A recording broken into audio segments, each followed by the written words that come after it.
Pintu rumah duka itu tertutup rapat di depan wajah Andi, dan suara ibunya yang dingin masih terngiang di telinganya. Kamu tidak boleh masuk, ini pemakaman ayahmu yang terhormat, bukan tempat untuk orang seperti kamu yang sudah menodai nama keluarga.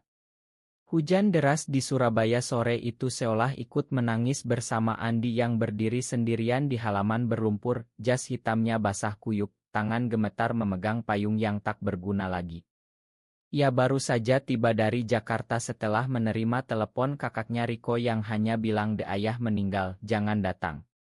Tapi Andi tetap datang, karena meski ayahnya pernah mengusirnya 5 tahun lalu, darah daging tetap darah daging. Di dalam rumah besar bergaya Jawa itu, suara tangis para kerabat terdengar samar, aroma kemenyan dan bunga melati menyusup keluar melalui celah pintu. Andi ingat betul hari ia memberitahu keluarga bahwa ia mencintai seorang pria. Ayahnya, Pak Hadi, seorang pensiunan pegawai negeri yang taat, langsung berdiri dan menampar pipinya. Kamu bukan anakku lagi, kata ayahnya saat itu. Ibu menangis tanpa suara, kakak laki-lakinya Riko memukul meja sampai retak, dan adik perempuannya Lina hanya menunduk malu. Sejak hari itu Andi pindah ke Jakarta, bekerja sebagai desainer grafis di sebuah agensi kecil, hidup tenang bersama Budi, guru yang ia temui di sebuah literasi 3 tahun lalu. Budi yang selalu tenang, yang memeluknya setiap kali mimpi buruk tentang keluarga datang. Sekarang ayahnya sudah tiada, dan ia bahkan tak boleh mengucapkan selamat tinggal. Andi duduk di bangku kayu di teras tetangga, menatap rumah duka dari kejauhan. Ponselnya bergetar. Pesan dari Budi, kamu baik-baik saja, sayang. Aku di sini kalau butuh. Andi tersenyum pahit. Budi tak bisa ikut karena takut memperburuk keadaan.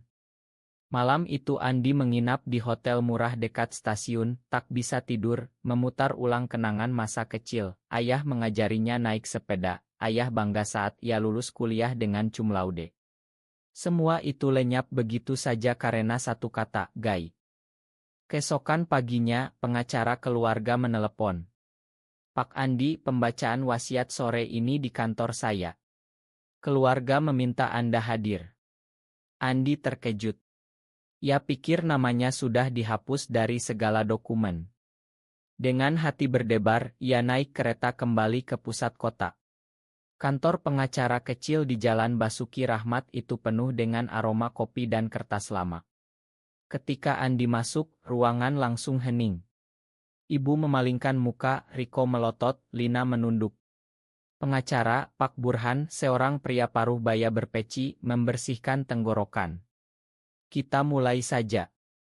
Ia membuka amplop besar, membaca dengan suara pelan tapi jelas pasal demi pasal, rumah utama untuk istri, tanah sawah untuk Riko, toko kecil untuk Lina. Lalu tiba di bagian akhir. Dan untuk anakku Andi Saputra, saya wariskan tanah seluas 2 hektar di desa Karanganyar beserta rumah kecil di atasnya, serta sebuah surat pribadi yang hanya boleh dibaca oleh Andi. Saya juga meminta Andi untuk berbagi kebahagiaan itu dengan Budi, orang yang telah membuat anakku merasa dicintai. Ruangan seketika meledak. Ibu menutup mulut dengan tangan, hampir pingsan. Riko bangkit berdiri, kursinya jatuh. Apa-apaan ini? Budi. Siapa Budi? Ayah gila. Andi sudah diusir. Lina menangis. Pengacara tetap tenang. Ini wasiat asli Pak Hadi, ditandatangani 2 tahun lalu, disaksikan 2 orang. Andi duduk membeku, air mata mengalir tanpa suara. Ayahnya tahu. Ayahnya tahu tentang Budi. Dan ayahnya menerima. Andi keluar dari kantor pengacara dengan kaki seperti kapas. Surat pribadi ayahnya masih tersegel di tangan. Ia tak berani membukanya di depan keluarga. Riko mengejarnya di koridor. Kamu puas ya? Sudah hancurkan keluarga ini, sekarang ayah wariskan harta ke kamu dan pacar kamu. Suara Riko penuh dendam. Andi berhenti menatap kakaknya yang dulu ia kagumi. Aku tak minta apa-apa, Mas. Aku hanya ingin mengucapkan selamat tinggal pada ayah. Ibu muncul di belakang, suaranya lemah. Pulanglah ke Jakarta, Andi. Jangan bikin malu lagi. Di kereta malam menuju Jakarta, Andi akhirnya membuka surat itu. Tulisan tangan ayahnya yang rapi, tinta biru di kertas putih. Anakku Andi, ayah minta maaf. Dulu ayah marah karena takut apa kata orang, takut dosa, takut kamu menderita. Tapi 2 tahun lalu ayah melihat kamu dari jauh di sebuah kai di Jakarta. Kamu tertawa bersama seorang pria, mata kamu berbinar seperti dulu waktu kecil. Ayah sadar, kebahagiaanmu lebih penting daripada harga diri ayah. Tanah itu untuk kamu dan Budi, bangunlah rumah kecil di sana kalau mau. Ayah bangga padamu meski tak pernah bilang. Air mata Andi jatuh membasahi kertas. Ia menelepon Budi, suaranya pecah. Budi, ayah tahu tentang kita. Ayah menerima kita. Keesokan harinya di apartemen kecil mereka di Tebet, Budi memeluk Andi lama sekali. Budi yang tinggi, kulit sawo matang, senyumnya selalu menenangkan. Kita ambil warisannya, Andi. Bukan karena uang, tapi karena itu cara ayahmu bilang ma. Mereka duduk di balkon, menatap lampu Jakarta yang tak pernah tidur. Andi bercerita tentang masa kecilnya di Surabaya, bagaimana ia menyembunyikan majalah pria di balik buku pelajaran, bagaimana ia berdoa setiap malam agar penyakit ini hilang. Budi mendengarkan, lalu bercerita tentang dirinya yang hampir menikah karena tekanan keluarga, tapi membatalkan di hari karena tak bisa bohong lagi. Tapi kebahagiaan itu tak bertahan lama. 2 hari kemudian Riko menelepon. Kami akan gugat wasiat itu. Kamu tak pantas dapat apa-apa. Kalau perlu kita bilang ke semua kerabat bahwa kamu abnormal. Andi merasa dunianya runtuh lagi. Di kantor, rekan kerjanya mulai bertanya kenapa matanya bengkak. Ia tak berani bilang. Indonesia memang tak melarang, tapi di mana-mana mata dan mulut siap menghakimi. Malam itu Andi dan Budi bertengkar kecil.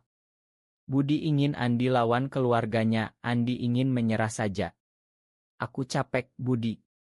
Capek jadi orang yang selalu salah. Budi memegang tangannya. Kamu bukan salah. Kita yang benar. Pagi harinya Andi memutuskan pulang ke Surabaya lagi. Kali ini ia bawa Budi. Mereka naik kereta pagi, tangan saling genggam di bawah meja. Di rumah duka yang sudah sepi, hanya ada bunga layu dan oto ayah besar-besar. Ibu melihat mereka berdua, wajahnya pucat. Kamu bawa dia ke sini. Riko muncul dari belakang, tinju terkepal. Keluar. Ini rumah ayah. Tapi Andi berdiri tegar. Wasiat ayah bilang tanah itu untuk kami berdua. Kami hanya ingin lihat tanahnya. Mereka pergi ke desa Karanganyar dengan mobil sewa. Tanah itu luas, pohon mangga dan sawah hijau. Rumah kecil sederhana di tengahnya masih berdiri. Budi tersenyum. Di sini kita bisa tanam pohon bersama, Andi. Mulai baru. Tapi malamnya di hotel, telepon dari Lina. Adiknya menangis. Mas, ibu sakit. Dokter bilang stres berat. Tolong jangan ambil tanahnya. Keluarga kita sudah hancur. Andi terdiam. Ia ingat Lina kecil yang selalu minta dibelikan es krim. Sekarang Lina sudah menikah, punya anak, tapi masih takut nama keluarga tercemar. Kembali ke Jakarta, pekerjaan Andi mulai terganggu. Klien besar membatalkan kontrak setelah mendengar rumor dari Surabaya. Bosnya memanggilnya ke ruangan. Andi, saya tak peduli hidup pribadi kamu, tapi klien kami konserati. Mungkin cuti dulu. Andi pulang dengan hati berat. Budi sudah menyiapkan makan malam sederhana, nasi goreng dan telur dadar. Mereka makan sambil diam lalu Budi berkata pelan, kalau kamu mau lepaskan warisan itu, aku dukung. Aku tak mau kamu kehilangan keluarga karena aku. Andi menatapnya lama. Kamu adalah keluargaku sekarang, Budi. Tapi dalam hati Andi bergolak. Ia mulai mencari tahu tentang hak waris di Indonesia, bicara dengan pengacara baru yang lebih progresif. Teman-temannya di komunitas kecil Jakarta mendukung, tapi juga memperingatkan, jangan harap keluarga berubah semalam, Andi. Butuh waktu bertahun-tahun. Andi sering duduk di taman dekat apartemen, menatap pasangan hetero yang bebas bergandengan. Ia iri, tapi juga bangga karena ia dan Budi bertahan meski dunia menentang. Konflik memuncak ketika Riko datang ke Jakarta tanpa pemberitahuan. Ia muncul di depan apartemen mereka malam-malam, mabuk. Kamu bikin ibu hampir mati, Andi. Lepaskan tanah itu atau aku akan cerita ke semua orang di desa bahwa kamu hidup dengan laki-laki. Budi keluar, berdiri di samping Andi. Mas Riko, kita bisa bicara baik-baik. Riko mengejek. Kamu yang merusak adikku. Tinju melayang tapi Andi menahan. Malam itu mereka bertiga duduk di ruang tamu, Riko menangis untuk pertama kalinya. Ayah dulu bilang padaku, Riko, jaga Andi meski dia berbeda. Aku tak mengerti saat itu. Sekarang ayah sudah pergi, aku merasa gagal. Andi terkejut. Rupanya ayah pernah bicara dengan Riko secara pribadi.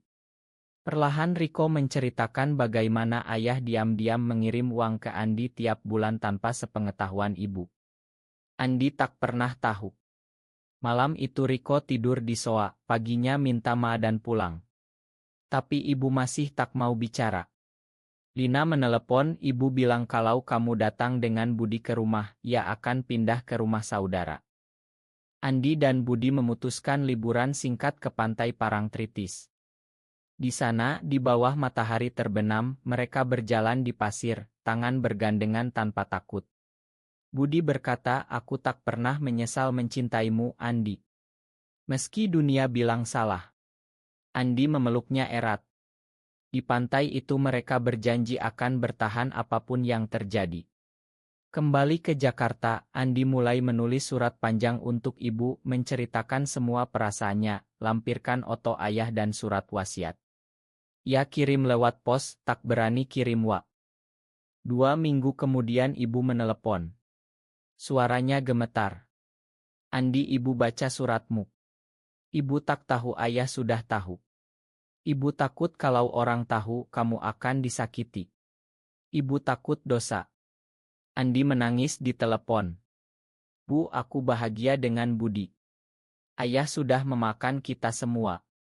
Ibu diam lama. Datanglah ke Surabaya akhir pekan ini. Sendirian dulu. Andi datang sendiri. Di rumah lama, ibu memeluknya untuk pertama kali setelah 5 tahun. Mereka duduk di teras, ibu bercerita bagaimana ayah sering menangis sendirian di kamar setelah Andi pergi. Ayah bilang kalau Tuhan kasih anak seperti itu pasti ada hikmahnya. Tapi Riko masih keras. Ia datang malam itu masih menentang. Aku tak bisa terima, Andi. Ini melawan agama. Andi tak membantah. Ia hanya bilang, aku tak minta kamu terima, Mas. Aku hanya minta kamu tak benci aku. Lina datang dengan suaminya, membawa anak kecilnya. Anak itu memanggil Andi Om Ganteng. Suasana mulai mencair sedikit. Di Jakarta, Andi dan Budi memutuskan pindah ke tanah warisan bulan depan. Mereka akan renovasi rumah kecil itu, tanam sayur, mungkin buka warung kopi kecil. Teman-teman mereka di Jakarta membantu packing. Malam sebelum pindah, Budi memberi Andi cincin sederhana dari Perak. Bukan pernikahan resmi, tapi janji aku akan selalu di sampingmu. Andi memakai cincin itu dengan bangga. Pindahan ke desa Karanganyar terasa seperti lahir baru. Udara segar, suara jangkrik malam, tetangga yang ramah tanpa tahu rahasia mereka. Andi dan Budi renovasi rumah pelan-pelan, cat dinding putih, tanam bunga di halaman. Ibu datang berkunjung pertama kali, membawa bibit mangga dari rumah lama. Ia tak banyak bicara, tapi memeluk Budi sekilas. Rawat anakku baik-baik. Riko masih jarang datang, tapi ia kirim pesan, jaga tanah itu, jangan dijual. Lina sering ideocal, anaknya suka cerita tentang The Om Andi dan Om Budi yang punya kebun. Suatu sore, Andi duduk di teras sambil menatap sawah. Budi datang membawa 2 gelas teh. "Kamu bahagia?" tanya Budi. Andi tersenyum. "Lebih dari itu. Aku akhirnya merasa utuh." Mereka memeluk lama, angin sore membawa aroma bunga Kamboja. Andi tahu perjalanan belum selesai. Masyarakat desa mungkin suatu hari tahu ada yang akan bergosip. Tapi ia tak takut lagi. Ayahnya sudah memberi restu dari langit. Beberapa bulan kemudian, Andi mulai mengajar desain gerai secara online untuk anak-anak muda di desa, tanpa memandang siapa mereka. Budi tetap mengajar di terdekat. Hidup mereka sederhana tapi penuh cinta. Apakah sebuah wasiat ayah yang menerima cinta anaknya bisa mengubah pandangan keluarga terhadap hubungan sesama jenis selamanya? Benar atau salah?